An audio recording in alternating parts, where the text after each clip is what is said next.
LEOG, the very, very first .5 episode of Volume 2. The ash can episode. The half issue. Where we continually invalidate Leon's opinion. Yes. Why are you even talking? I don't know. No, it'd be so we can invalidate. No. He's my partner in crime. Your co-pilot. He picks up the slack when I get distracted or lazy or too drunk. He's the Guy Gardner to your Hal Jordan. You're the. I'm more the John Stewart. I was gonna say. I thought I'm more. You're the Hervé Villechaize to the No, I'm the Ricardo John Montalban. Stewart. We already established that. There's no Hervé Villechaize. There will be no more talking of Green Lantern until next episode. You're the Lando to his Han. Yes, Okay, I was going to say fine. he's definitely not the Han to my Luke. I want to be clear about that. He's the Luke to your Leia. Ooh, Anyway. You're the catcher to his pitcher. No, wait a minute. well, we're back here on this half episode because we wanted to get a little more intense with Bill Williams, who we brought back here. If you listen to a LEOG Volume 2, Issue 1, our best episode ever. Yeah, I got to say. All right, certainly our best episode of 2009. Yes, our best. Undeniable. It's the best one of Volume 2 so far. Yes, it Until this one. Yeah. Until this one. Hey, But he's Jason, back. do you want to come over here and give me a hand job? Okay. Twist my arm. Hey, Bo. let's kiss our guest asses. Our guest ass instead. Mr. Williams. No. thank you for being Let's here. go back to kissing your ass, bro. Oh, please. I can't think of anything. I'd be too hypocritical. So, Bill. So anyway, so we have Bill Williams here Yes. as our guest. Bill, who's been in the comics industry at least 20 years, possibly 30, maybe. Give us a Wikipedia resume, Bill. There's an embarrassing Bull Durham-esque quality to my career. You screwed Susan Sarandon?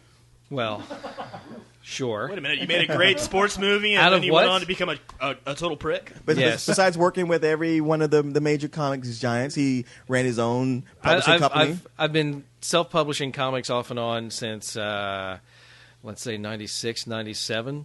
Yeah. I was pals with Willingham in between Elementals and Fables.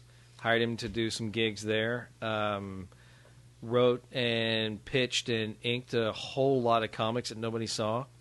So it turns out I was pretty good at making comics and not very good at marketing comics. Well, the thing is, you've worked in almost every part of the comics industry because besides being, a reader and someone who's worked as a professional and as a publisher, you also ran a comic book store.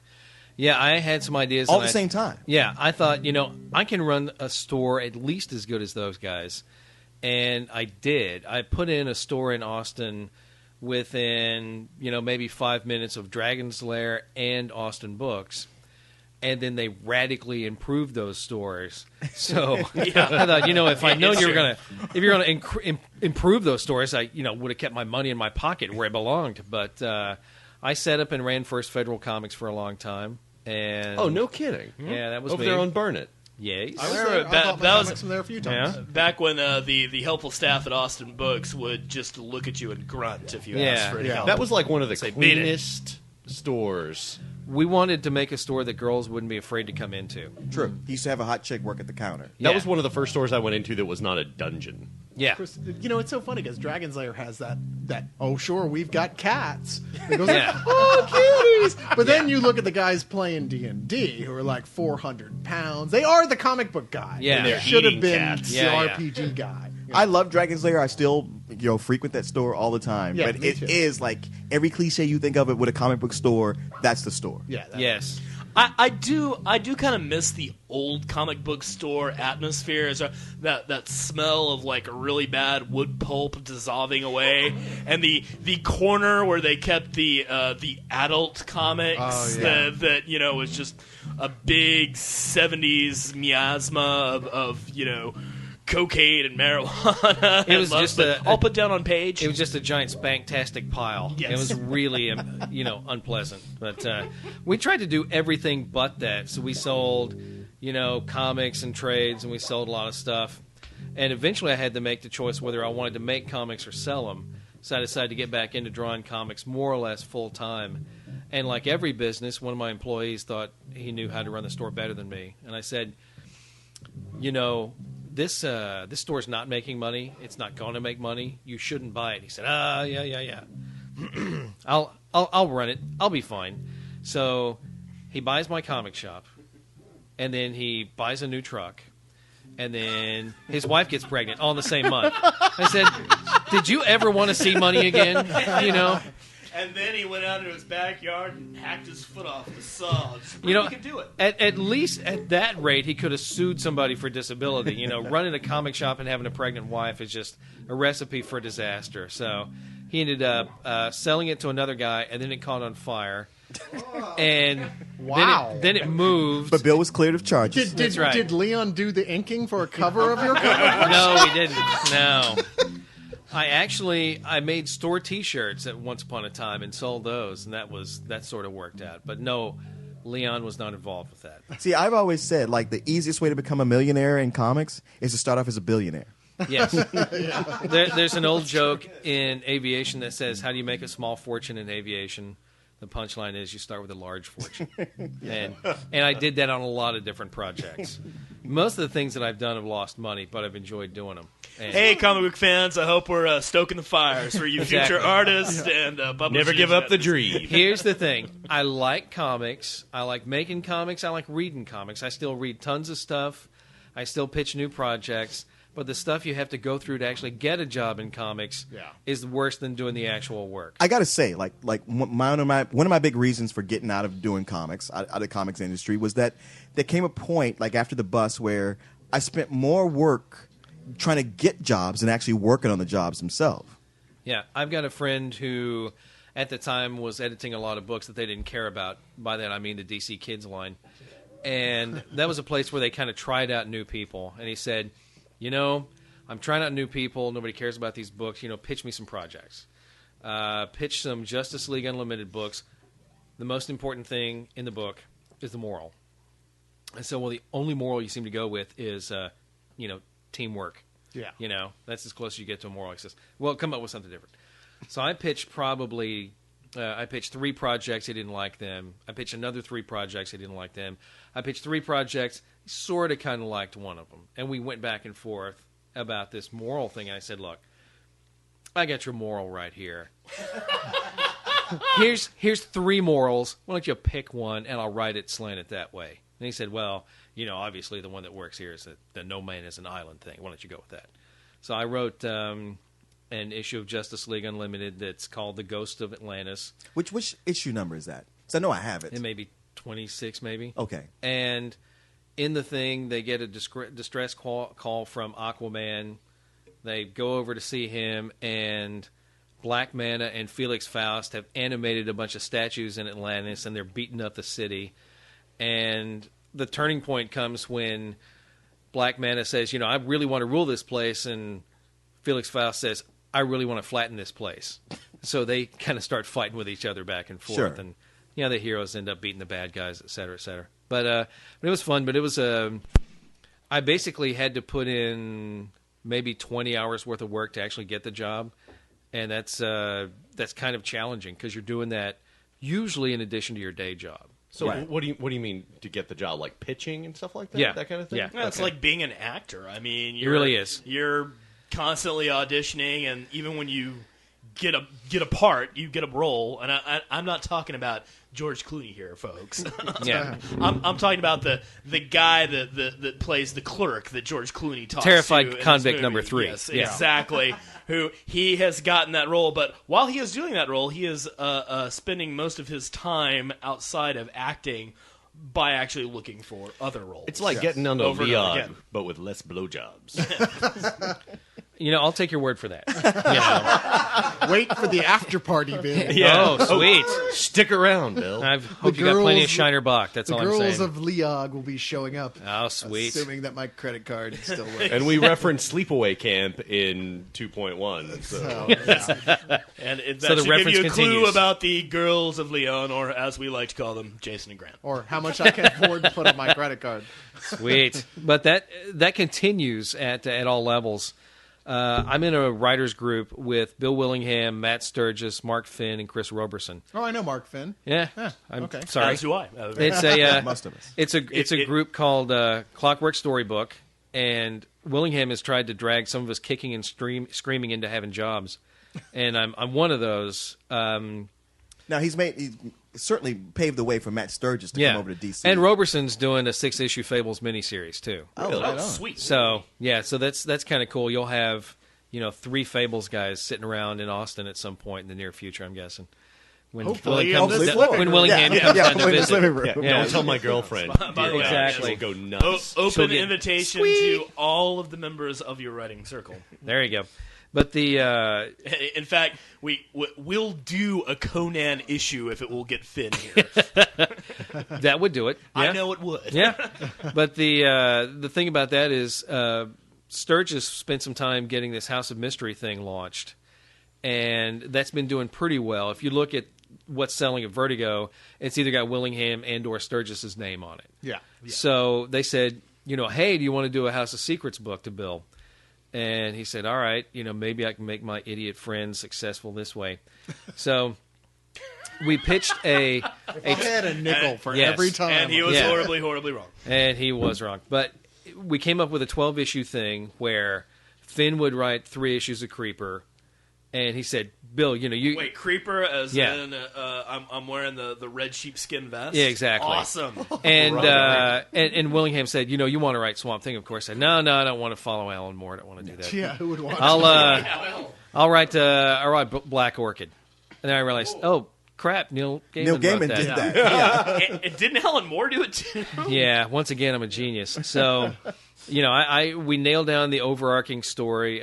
Sturgis is going to write Shade the Changing Man, and right on. Roberson is going to finish it all up with a big Books of Magic Tim Hunter thing. Yeah. So we write up the pitch, and we spend a lot of time on it. We turn it in, and we get we like this, can you change a couple things? All right. So we change a couple of things, and then we get we changed our mind. No thanks. And we had spent probably 40 hours on this, the 5 of us, and it was pretty cool. In the Black Orchid stuff I was going to write, the first thing that happens is the person they're fighting, the adversary, has popped open all the Black Orchid pods, and our main Black Orchid that the book starts with has to go and gun down versions of herself who are up to nefarious stuff. Okay, see, as a fan, you're making me and telling me that this isn't going to happen. You're making me want to go out onto a busy street and start sorry. smashing things. Or go to a I zoo and love all start these killing birds. ants. Or go. and Well, also- I always feel that way, but Yeah. I would like to use like a higher caliber rifle. Yeah. We've never mentioned it before. We've talked about what was the Batman thing? Arkham Asylum and Swamp Thing. But Black Yeah. Orchid is another collection Yeah. you should look for. Black, Yeah. Black Orchid is one of those things that the English masterminds that formed the kind of new wave of comics that happened in the 80s and 90s,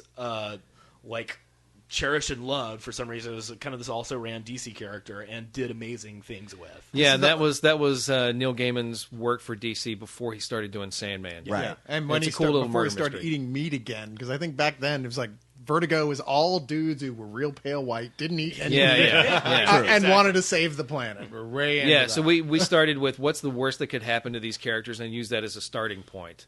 We had, my bit had Black Orchids that were working for the other side, basically tearing the Swamp Thing apart, and they were going to keep his head and go over and talk with it and download information out of it and stuff, and just all kinds of just bizarre, horrible shit in it. And we're like, well, it's a Vertigo book. That's kind of what they sell. Sure. Bizarre, horrible shit.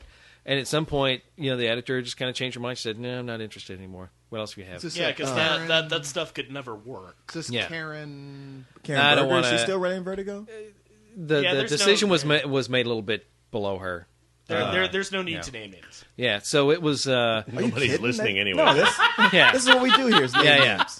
Yeah, Well, what the, are you talking about? Just Yeah. because you have decided not to work in Yeah. comics. Hey, guys, this is Bill, not Carlisle. Bill. So anyway, this project got shot down, and it kind of irritated most of us involved, and we decided to try it again, except this time with our own characters, get together and write this big thing, so that in the off chance that it does get shot down, we can take it somewhere else. Yeah, I heard some guy tried to do those with the Charlton Bullseye characters. Exactly. And that didn't work out very well. Yeah, exactly. Really? So nobody likes that book. Yeah. I Don't- think this don't sounds do like that. such a great idea. I in general would love to see, those It's core gone. original Vertigo characters come back in a sort of, I normally I hate the crossover stuff. We bitched at no Yeah. end, but I would love to see one good solid book written. Yeah, this would be You, with sir, these need to read characters. Amalgam Comics. this would be Shut up.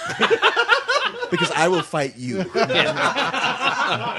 See, this would be like yeah, and it's gonna be an easy fight because I'm gonna be holding you. There you go. See, we were looking at this as a launching thing for a new book, and we were far enough along where I thought, if you had a whole bunch of black orchids that basically ran a coffee shop somewhere and took turns putting on the costume and running around and doing stuff, that might sort of work for a Vertigo book. But we looked at what interesting things can we do with these characters, and it's really hard to get interesting projects through. Darwin Cook was responding to something that Willingham's been up to, and he said that he had tried to pitch a 12-issue Wonder Woman thing at DC, and he Darwin would Cook? he would do 12 issues of this, and would be aimed at all ages.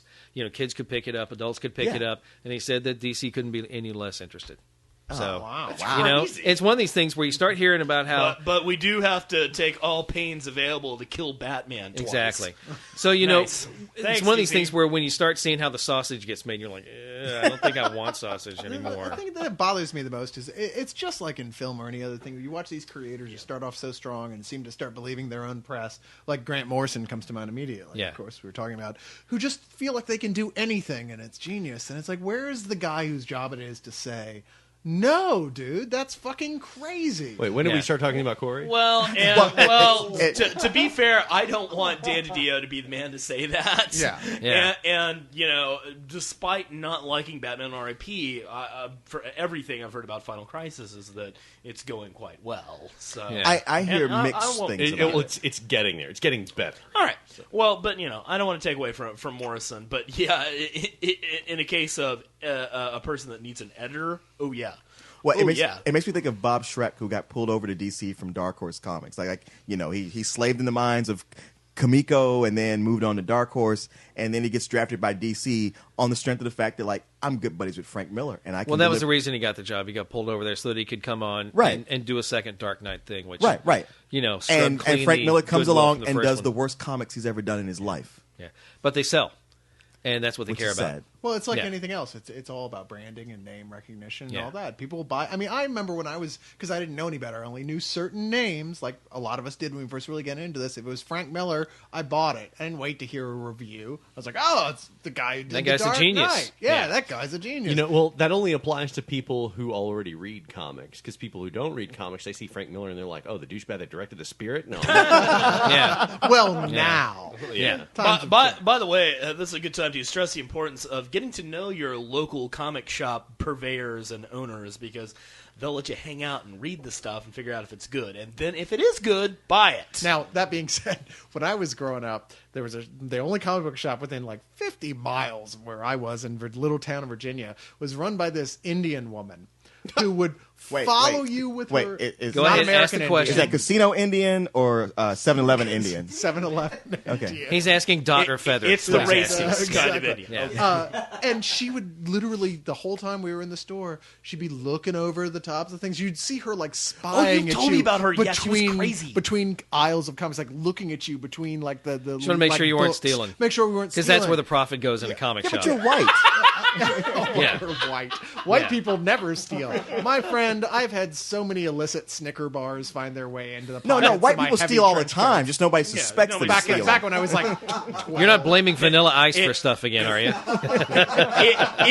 If Leon and I go into Walmart, I have practically carte blanche to shoplift, and I do mean blanche. the Beatles and Elvis Very, alone. very blanche. People give things to me. Exactly. I come over It's here true. to the when black people are not around, white people give things. I come over here to the League lair and just see how many graphic novels and omnibuses I can stick under my shirt. Exactly. Walking out like Krusty the Snowman. Oh, I'm full of books. But yeah, that's what I've been doing for a while. I Sounds like a real pain in the ass. To it be is. honest. There's two ways that comics get started. No, we got a lot of fans Yeah. who they want to break in the comics. Yeah. You know, Okay. in our last episode, like we were asked what our geek fantasy would be, and Jason actually chose being editor in chief of Marvel Comics. No, I just gotta laugh. You know, if you if you really enjoy making phone calls every day saying, "Where's my pages? Where's my story? Where's my script? Where's my outline?" Being an editor is a perfect job for you because you spend all your time yelling at freelancers, but you can't yell at them so much they quit because then you don't have anybody to do your book. Yeah. There's two ways that Call Leon and Bo. exactly. There's two ways that series get started. Like I said, I'm pals with Willingham, and I was walking past his desk one day. I was at his place in Vegas. I looked over and said, you're doing a big villain thing with DC. He goes, how can you tell by glancing at my desk? I said, I don't know. I just know stuff, I guess. I don't know. But that was when he was doing that Salvation Run book for DC. Now, you can go the path that I just described, trying to sell a project to the Justice League Unlimited guys, where you just pitch and pitch and pitch and pitch. Or, in the case of a book like Salvation Run, you'll have an editor come up with an idea and want somebody to execute it and say, here's a 7-issue thing, you want to write it. And you look around and say, I've got a mortgage payment to make. And this thing's already pre-approved at the editorial level, so I'm just going to go ahead and try to make this not horrible. Try to make this project not just Can suck. you say Ed Brubaker and Captain America? yeah. I guess. What I mean, are you talking about? Well, because we talked running with about how that? like they handed him the worst nightmare ever. We're killing talking- Captain yeah. America. Oh, yeah. replacing him We're with talking about Bucky, turd we brought back polish. Yeah. from the Okay, dead. yeah. well, who decided that? Was it Brubaker's decision, or was it somebody else's? I doubt it. Just like the way it came about, it didn't seem like it was his idea to bring Bucky back, but it didn't seem like it was his idea it to was- have I him think- replace Captain America. I think we can definitely say the idea of, hey, let's kill Steve Rogers definitely came from on high. Yeah, well, that's the kind of thing that they usually tinker with from on high because they look at them like valuable corporate resources at that level. So I was pals with Willingham, and he was writing this big run on Robin, and he introduced a Captain America type character called the Veteran, and the thing he wanted to look at was, what if Robin was Bucky? What if a patriotic military guy tried to recruit Robin to be a sidekick and join his hit squad or whatever. And some people inside DC or whatever liked the Veteran character, and they said, you want to pitch this to us. So we did, and we made it to the point where we got in a phone call with Dio, and we were told, we got to the point where we essentially had to justify having a non-evil conservative in a book. Yeah. And he said, well, we've got this point of view character, and that, we think we've got a balance here, there, and the other. And And then we have Ollie Queen shoot him in the face. Yeah, we didn't quite make it past that point. But about the same time, his editor on Robin calls me up and he says, do you want to co-write a couple of issues of Robin? I said, well, are you fucking with me? He says, no. I said, well, all right. What's it about? Now, when you're working on a monthly book, depending on who you're working for, you have to have an outline of what you're going to be doing, running 6 months in advance. And Willingham had kind of dropped off the face of the earth for a few days. He had some, he had changed medications for some of the stuff he was on, and he basically was unable to write for a while. Okay. So, I got these outlines, and I, did some scripts and sent them over to Willingham, and he took what I thought was pretty good and made it great. And, the books came out on time, and, it was kind of cool. But somewhere along the way, I decided that, I was kind of burned out and disillusioned with working with comics for a while. But I wanted to get Willingham a gift because I made just a lot of money on 2 half issues of writing Robin.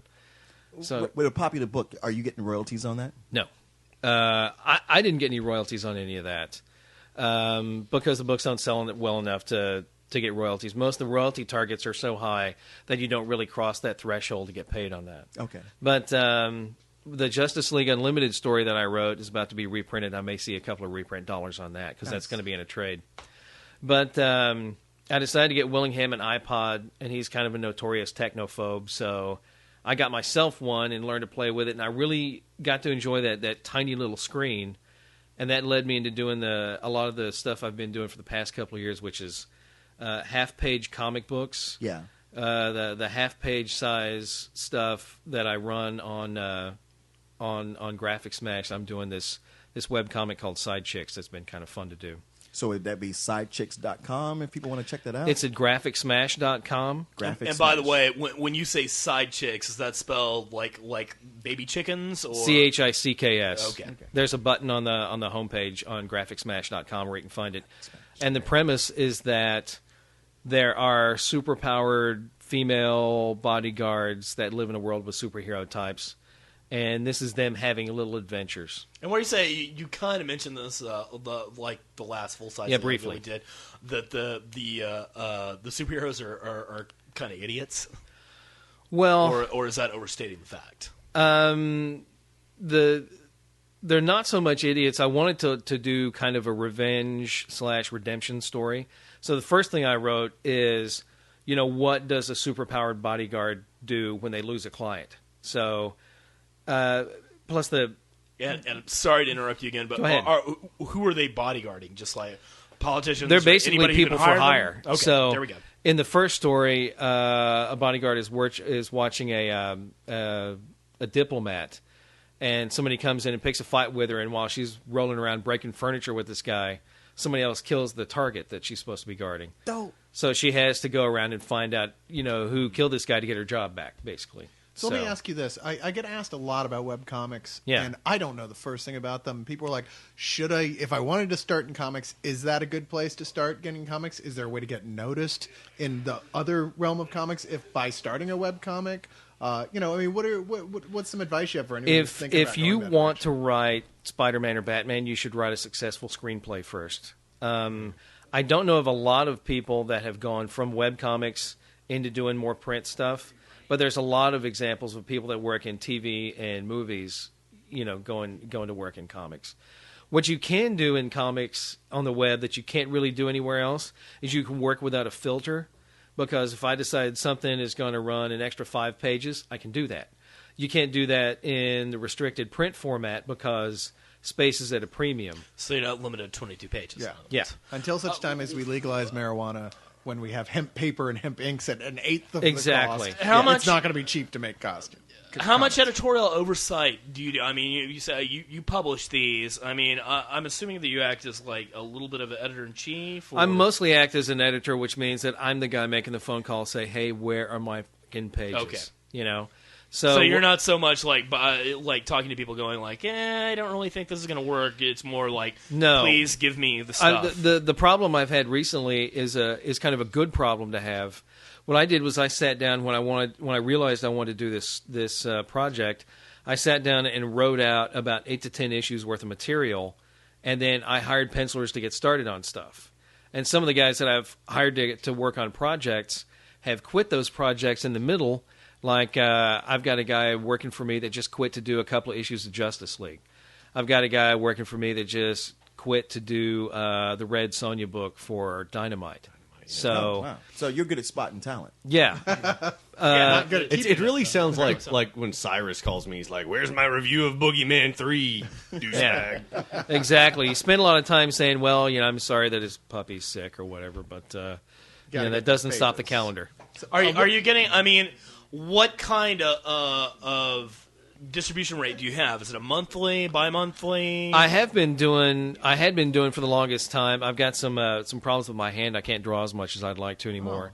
But Sorry to hear that. it happens. But I had been hitting. We went for 2 years, updating twice a week. We'll put up a half page, Oh, wow. and it So you put up a half page every what?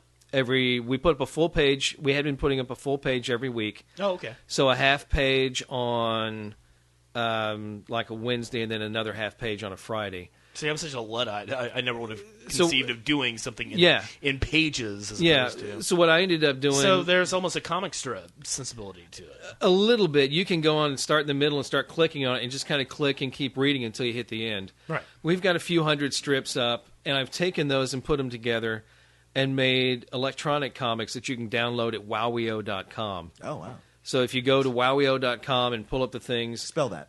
WOWIO. Okay. Wow, EO. So whenever you go there and you punch in Side Chicks, it'll show the first 3 digital issues we've put out.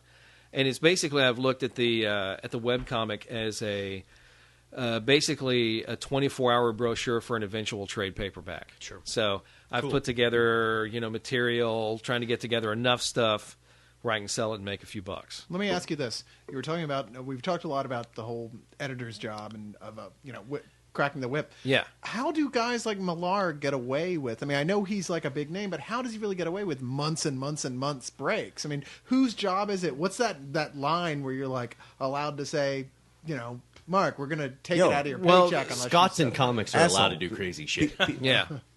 There are people that have enough leverage that that they are exempt from the rules, and you can look around and see the kind of folks who do that.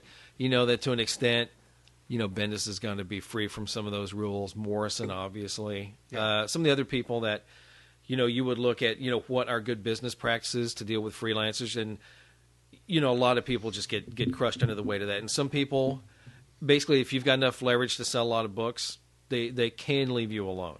Is there an example of somebody who was almost to that level or at that level who ended up getting blacklisted because they weren't turning their stuff in on time anymore? And just Because Willingham skated that for a while before Fables. Willingham basically had to wait for generations of editors to move on. Right. And he could keep his hands warm on the bridges he burned. Is this because of Elementals? Or? No, he did a little bit of work at DC after Elementals, and he had, let's say, some personality conflicts with some editors, and it didn't go well, and he got blacklisted internally. Yeah. Mm-hmm. But the thing about that is his editor from Kamiko was Shelley Bond, and she ended up working in the Vertigo office, and at that time, kind of like I'd imagine it is now, they said to the editors, you really need to bring in new projects. So she contacted Bill and said, what do you want to do? And he did this book called Proposition Player.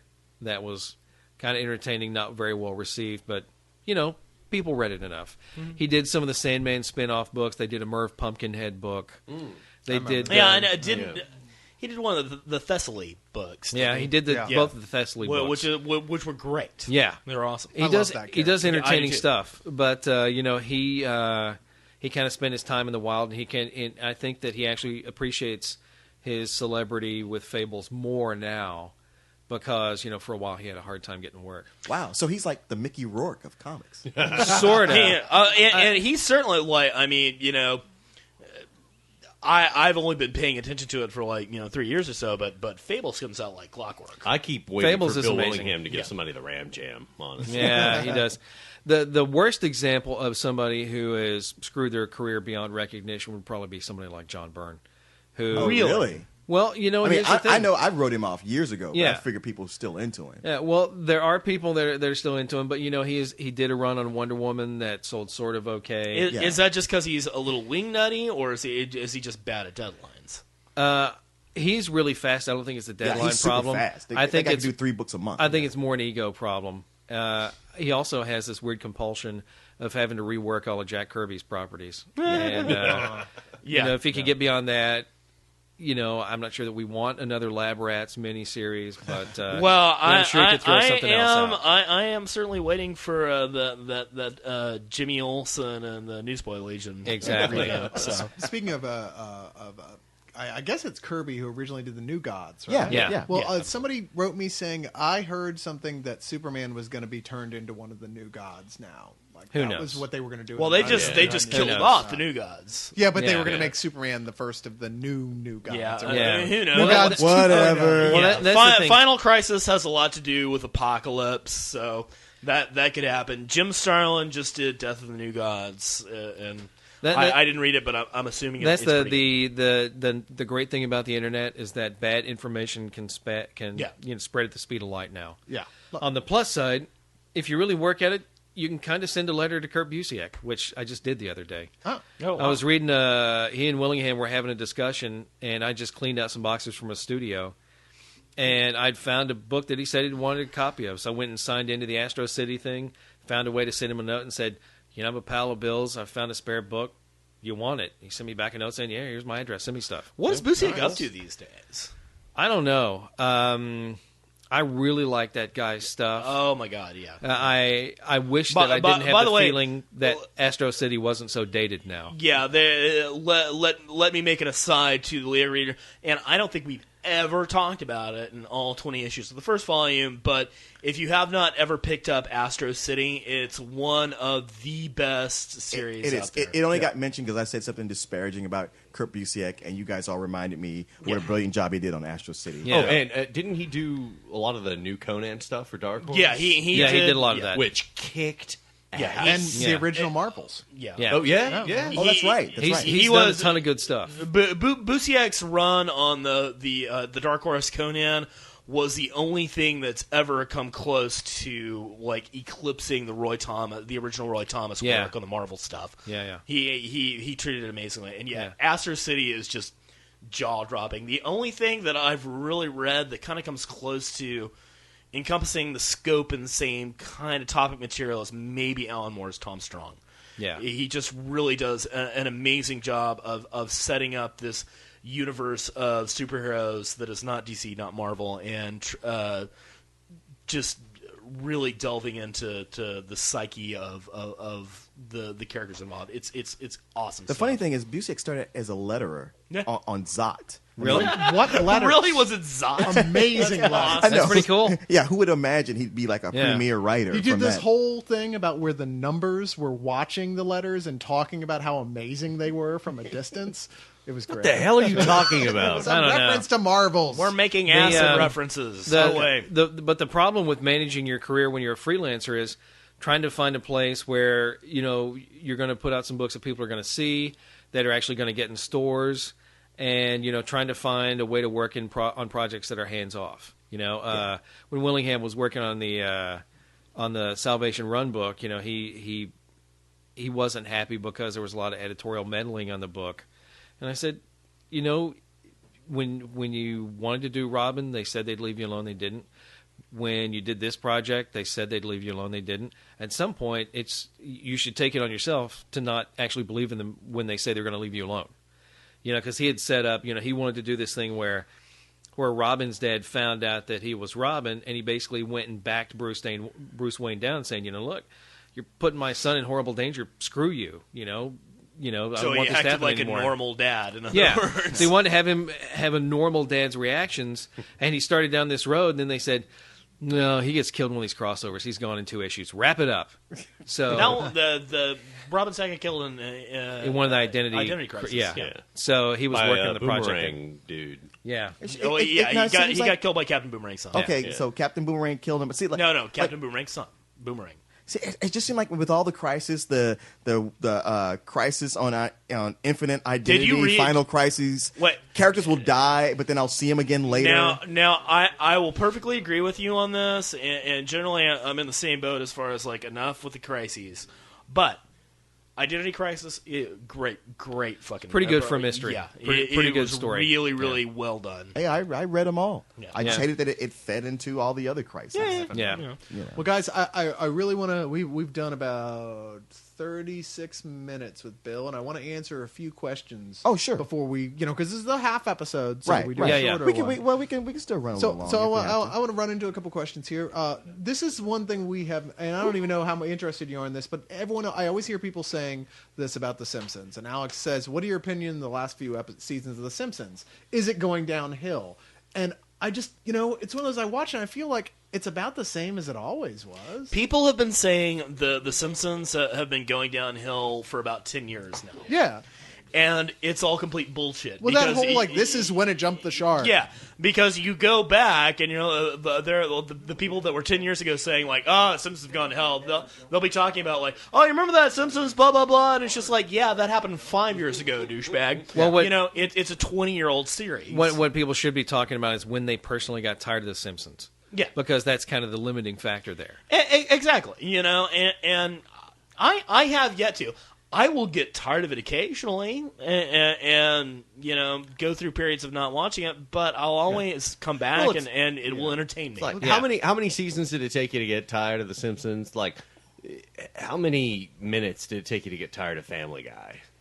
Well, I like Family Guy. I still, it was yeah, like- I still like I still Family like Guy. It was quite like a bit. 3 or 4 for But me. you know, I know you don't like Family Guy, but you know, The Simpsons, like, okay, it is a well done show. It knows what what works for it, and it's kept up that formula pretty much all the way through. Yes, there's the whole. It's not as good when after they made Homer really stupid, but didn't that happen in like season 3? Yeah, Homer Yeah. got really You know? stupid in like season 3. Honestly, Yeah. like having them on DVD and having watched so many of them recently, like in season 3, it took a quantum leap in like Yeah. and how much better it got. The, And, like, the Simpsons got way funnier when they made Homer stupid. and the Conan O'Brien years are the best years because yeah. you consistently had just like stellar episodes, like the ones that everybody quotes. Yeah. Now after that, there was sort of a leveling off where like you had some great episodes and some that weren't so much. But you're right. For the last 10 years, it's been pretty much And the same, they're- and up they- and they- down, like any other show. They still do jaw-droppingly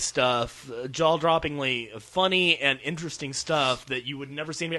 How many fucking series out there have referenced Alan Moore and Daniel Clois and have them featured as characters with those guys doing their voices It's in one funny. fucking episode? Because that wasn't a season where I'm like, I don't know how the show's going this season, and that was a Yeah.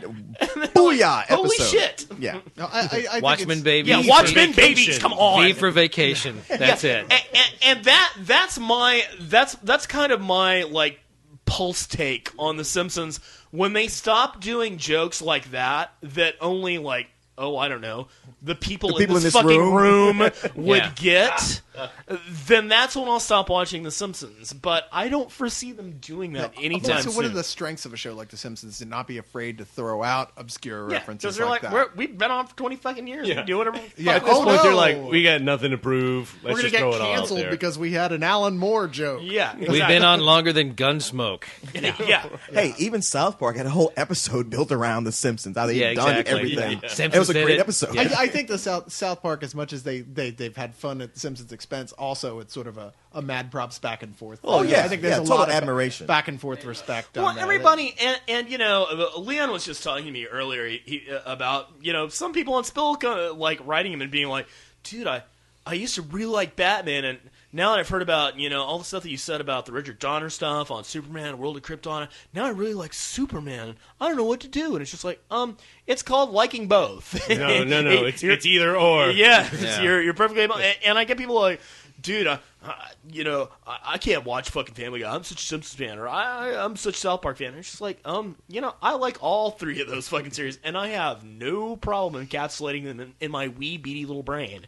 And if I can do it with my tiny Stegosaurus-sized brain, then I'm sure the rest of you out there can. which Yeah, is of Bo's got course very little to work which with, is and he of can do course it. in his house, as it was with the Do Ducks. you know how much of my cerebellum is dedicated to useless bullshit? The fact that I can walk or tie my shoes is just Bo's only amazing. running on 128K of RAM, so Okay. Well, Everwin asks, I have an animation question. Do you think there's any chance that we get more animated shows aimed at grown-ups rather than children and that are not comedies on this side of the planet? With this, I mean with a show with a serious plot that not necessarily has appeal to children. Right now, we don't get those things in the Western world often. Sometimes we get yada, yada, yada. But I like they said, well, what do you think of something like a show like Lost or something, but animated? Like a continuing story, deep mystery show, but for adults and animated. It goes in cycles. We get that. Like Avatar: The Last Airbender is like, as much as that was a kid's show, I know so many more adults who are way into that show. And right now, you do have a lot of shows aimed at kids. Like they're probably speaking of the new Batman, Brave and the Bold, and you got Spectacular Spider-Man. But as adults, we all enjoy those. The fact is, they've been trying to get kid-centric cartoons like that for a long ass time. I mean, Batman Beyond was supposed to be a kid-friendly Batman. It's just like they were going to do it, and Bruce Timm in the studio was just like, look, if you guys are going to do that, fine, let us do it because you'll just fuck it up. And Batman Beyond's what they came up with, and they were like, not really what we were talking about, but thanks. And then so they had The Batman, which was like, No, that's still, kind of missing the mark here. any that show. long-time Spider-Man's going to enjoy Spectacular Spider-Man. And, as far as I'm not doing stuff intended for adults, I mean, have you not been watching Fox on Sundays? I mean, Yeah. There's 4 series right there. Anything on Adult Swim. I mean, the fucking Venture Brothers. Yeah. Now, as far as, like, a serious show, there's like lots like of you would hentai get, out there. It's like Yeah, move to Japan. well, yeah, half the world takes animation very seriously, and there's no delineation from it. In America, right now, the producers are always going to want it. Well, it's got to appeal on some level to kids, and when that's going to stop being a factor is probably, say 20 years from now, when all those people die that make those decisions. No, you're probably right on Well, that. I don't see animated serious shows showing up anytime soon because the animator's time is valuable, and frankly, you can do better special effects with computers now. Yep. So you can do better special effects with computers, and it's made superhero movies possible. It's made Battlestar Galactica possible. And it's much easier to get a warehouse and a bunch of actors and put on a space opera than it is to hire a bunch of Koreans to draw animated characters. Why did you say Battlestar Galactica? Because now we're going to get all sorts of Battlestar Galactica posts and questions. And Well, no, I said haven't good things watched- about it. I haven't watched the new episode yet. I can hardly wait. And It's that's on it. my computer. The reason that half of the world likes that kind of stuff is because they have a tradition for it. It's been there since the post-war when, the people in Japan started doing animation seriously. So much of it is we've got these marketing companies, advertising companies who know certain ways to do things here. They have demographics that they understand in America that are well built and well planned out, understood over decades of building them, seeing who to sell to in America. And they just don't understand that demographic here. They have no idea how to market to them. Our only animated tradition involves talking animal sidekicks. Yeah. And that's the only thing that you can count on I in think any you guys sell American it short. Or foul-mouthed Well, cartoon no, characters who review comics and movies. before the post-war era, cartoons were intended, not necessarily even for all ages, but for adults. The reason those early Warner Brothers things work out so well is because they were intended upon some level to be viewed by adults before movies. They were shorts, and they were intended to amuse people of all ages.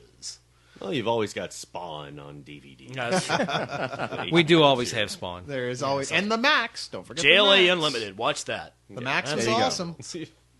Well, okay. One last question, and I'm going to pick a goofy one here because we like to go out on the goofy. Which Sure. is Sweet. Yeah, Matt, which I can't believe he's all that. Can you even be just Matt? Is that allowed? Not on this site. Yeah. John asks, John who? I don't know, John. But this is Okay. just Matt. And he asks, what movie car would y'all want most? What movie vehicle? no. The Mach 5. The Mach 5, really? The Mach 5. Oh, yeah, dude. I couldn't drive that shit. The jumping and the blades. Just the blades themselves. I wouldn't even know what to do with 1968 Batmobile. Movie car or movie vehicle? that. Well, it's a movie car, but we'll just go movie Yeah, vehicle. go ahead. They said it doesn't include planes and spaceships, but fuck that. If I can't have the Batmobile, then I want the ATV from Aliens. Oh, right on. Yeah. Millennium Falcon. Yeah, well, that was a gimme.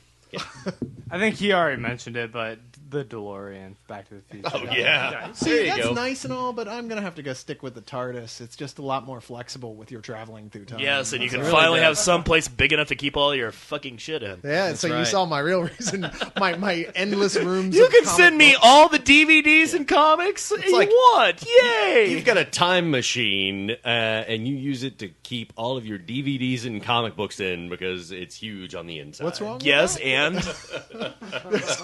Can't you just see that? I'm sorry. I would also go back to 1997 and kill George Lucas with a shovel, if that'll make you happy. Okay, Patton. Okay. Yeah, I was thinking of General Lee. No, that's not. Because here's the thing: it can jump over anything, and it never takes damage when it That's true. lands. That's true. Yeah. And it would be good at least to make people awkwardly get in and out of your car. Yeah, but, you know, And not only that, whatever difficult situation you're in, Yeah. it would immediately solve. Because it doesn't Exactly. matter what pickle you're in. Yeah, I mean, it's you just give like, somebody a all ride home you- from work, it's like, no, you got to jump in. Although I believe you would need like Waylon Jennings' son, Shooter Jennings, to play guitar outside Exactly. to get out of everything. It's Howard like, slides oh my across the God, room. Williams is in trouble again. He better start flapping his wings That's or learn right. how to fly. Bam, bam, bam, down, I down. mean, if your big concern is being able to jump over anything, just get Knight Rider. You know, for me, I don't have to pay for digital radio anymore because you got NPR on all the time with that. Well, car. why not speed buggy at that point? What, I don't no, even know nobody what the knows hell Speed a Buggy. Speed Buggy is. I know what Speed Buggy is, but you said the Mach 5. I do know what Speed Buggy is. Stones. And I just want to make it clear. I mean, like the cartoon 1960s Mach 5, not that bullshit Wachowski brothers Leon actually wants acid trip Mach 5. Leon actually wants Rickety Rocket as his vehicle. Anyway. I might have. I changed mine to Optimus Prime. Damn it! Oh, good answer. I was about to say that. Yeah, but Optimus Prime's all fine until he transforms and you're inside the cab. Yeah. Then Wait a minute. Is there Because then you're just kicking ass in a giant robot. Nobody wants that. or you're getting smashed. Wait a minute. Pulverized. Is there a car that'll have sex with you? Okay, never mind. Does Jenna Jameson count as a car? She's had a lot of I'll work take done. one of those lion things from Voltron. Never mind. Yeah. Pretty cool. She has a leather upholstery. That's leathery appearance. Ooh, yeah, Battle of Planets. I don't know. Yeah, the Phoenix, dude. Okay. Oh, yeah. I thought it was the fiery Yamato Phoenix. or something. I may have to back out of Millennium Falcon and go Star Destroyer. No. No? Too Too late. late. Okay, Millennium Falcon. That's fine. Ooh, wait, I'll take Zan and Jaina. I can make them into anything I want. You're stuck in that hunk of junk that you got to beat on to make it work. Like you need Fonzie as a co-pilot. She may not look like much, kid, but she's got to wear a cap. You know what you are? You are the guy who grew up with a beat up old cool car, but that like half of it still worked up on blocks in his front yard. Why don't you just Don't say- worry, I'm gonna fix it. Why didn't you just say the Death Star and just get it over with? You know. It's well, still not it's because got a major flaw. It's got one big. Okay, sure. Like, even a farm boy can Sure. destroy it. Okay, sure, it's got a lousy name. Okay. That thing's delicate as a Christmas ornament. Come on. Exactly. So it's impenetrable. Well, it's got this one little panel. What's that? You nail Yeah, it. it's You nail up- impenetrable. That's what Grand Moff Tarkin's daughter said. You know, you nail up some screen doors. You're fine. You know. Microsoft is the empire. All right, guys. Well, that was LEOG 1.5, Volume 2. Woo! Another episode. Another done. marathon. Thanks, episode. guys. Yes, thank you so much, Yes, thank you, Bill. Yeah, Williams. Bill our Williams. guest. Thank you. Are we gonna get a little outro music here? Hey, wait! Before Bill leaves, you want to drop any spoilers about what's coming up in Fables? No, he doesn't. Let us have it. You sure? No. Plug your ears. La la la la la la la. Maybe No? next time. Okay, maybe next time. Good. All And right. Paul, thank you for coming here. Yeah, too. thanks, Yeah, thank you, Paul. Paul. Fucking hey, Paul. Whole musical section. I love it. We're going to be back in another week with LEOG Volume 2, Episode 2, which will be the Green episode, where we'll be doing questions about Green Arrow and Green Lantern. And eco-friendly topics. And did you say the Hulk was coming into this No, too? we're not going to bring the Hulk, because Okay. we did a Hulk episode. Yeah, I was going to say. Yeah, there will be no Hulk in this. All right. So All don't right. even ask. But thanks so much to everyone for listening. Thank you, the whole gang, and we'll see you in a week. Good night. Long live the League.